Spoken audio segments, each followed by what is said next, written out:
Hi guys, Tony Campbell here, the Property QS.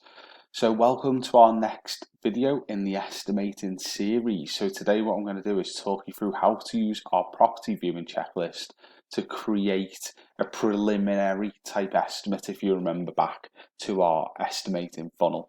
So this is midway through the funnel, so you're going to get an accuracy of around -20 to +30%, because we'll have done a viewing, you'll have walked around and you'll have seen the condition of the house and you'll understand what needs doing.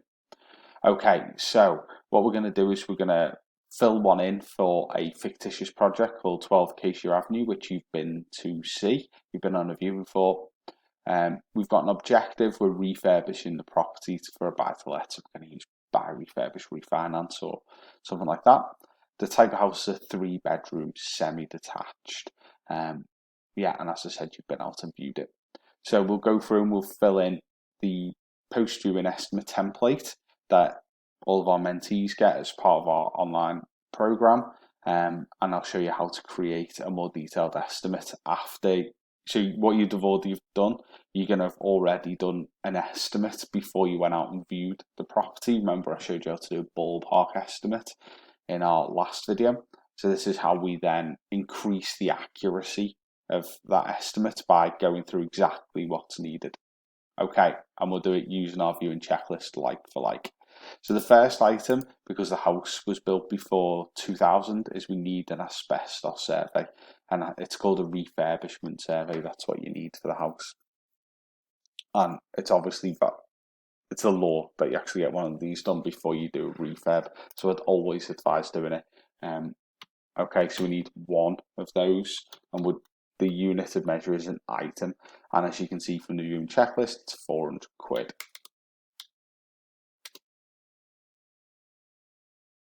Okay, so then floor plans. So what we'd say is we usually get 2 floor plans made up. So one of the existing property, one of the proposed layout. So if you're changing anything, and even if you're not changing anything on the proposed, you can just put the new socket locations, the location of the new bathroom, and then your kitchen layout once you get that from your kitchen company. So you can see we've got £50 in each for doing these floor plans. So you can get them drawn up on Fiverr or something like that. The only thing you need to do is actually draw the floor plan in pen on a piece of paper, so you can send it to somebody to draw it properly. So we've got 2 of them. This unit of measure is number, NR. So 2 number, or you can use NO if you like, and they're £50 each. Okay, so the property will need stripping out before you start doing the work. So strip out labour, we've got £100 per man day, and we're just going to have to make an assumption on how many man days it's going to take. So if you're just doing a soft strip of the property, which it looks like we're going to based on the work that's done, you're probably looking at 5 man days. So put 5 days at £100 a day. Skips, you're probably going to need 1 or 2 of those for a soft strip.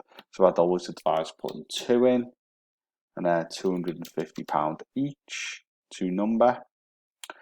You've been around the property and seen how many internal doors need replacing, and you said that there were 5 of them.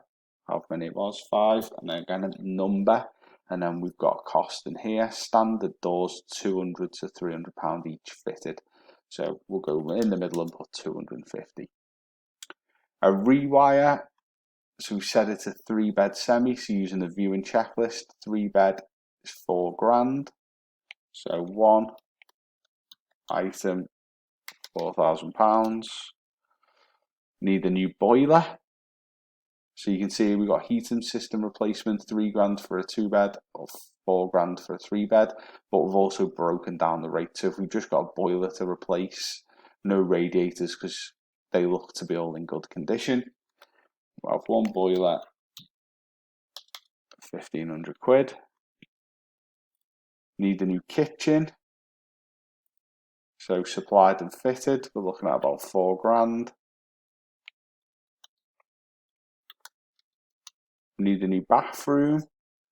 So supplied and fitted, about 2.5.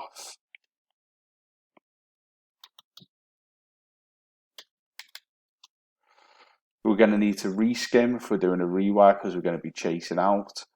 So overskim around £3,000. We're going to need some new flooring. If we scroll down a bit more, we've got floor finishes, £2,000 for a 3-bed property. And then finally some decoration. So wall finishes will allow £2,000. This 3-bed semi. Okay, so that's it. We've created our estimate now for the works. What we need to do is we just need to subtotal all that up.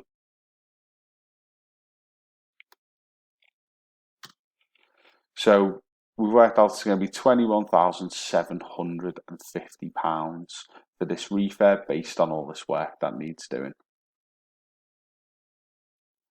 Okay, so then what we've got to work out is, do we need project management fees on this? Are we going to be project managing it? And if we do, what sort of allowance do we make for project management? And then what allowance do we make for contingency? So that's pretty easy. We'll just add that in. So PM fees, we'll say, are going to be 10% to keep things easy. That's an item. And then we've also got contingency. For an estimate like this, I'd suggest using 15% contingency. And I'll explain the reason why in our last video. I'll talk you through how we calculate contingency and the difference between estimating uncertainty and risk. So what we'll do is we'll put 15% contingency in here. Item. So there we go. Total cost for doing these works is around £27,000. So this is our more detailed estimate now, and then that should align with what we originally ballparked the estimate at. Off the top of my head, for this sort of work, we're going to be looking at somewhere between £25,000 and £30,000. So we've came out around the right number, as you would expect we would. So yeah, this is how we do an estimate in the post viewing stage. So we've done our ballpark estimating. We've now moved on because we can add so ballpark estimating at the beginning we do because we don't have any detail for the project. So we can't go creating detail that doesn't exist. Now we've been on a viewing, we can add a little bit more detail in because you can know the scope of the project a little bit more. You've actually viewed the property, you've seen the condition it's in, so then you can have walked around and you can see, right, exactly what you need to do to be able to bring the property back up to a lettable standard. So we've now made this estimate that's more accurate than the ballpark. So the final piece of the puzzle in estimating is doing the detailed estimating once we've created our schedule of works. So we'll follow this thread through. We'll use 12 Acacia Avenue again for when we do our schedule of works, and we'll create a schedule of works based around this estimate so it follows the thread for you.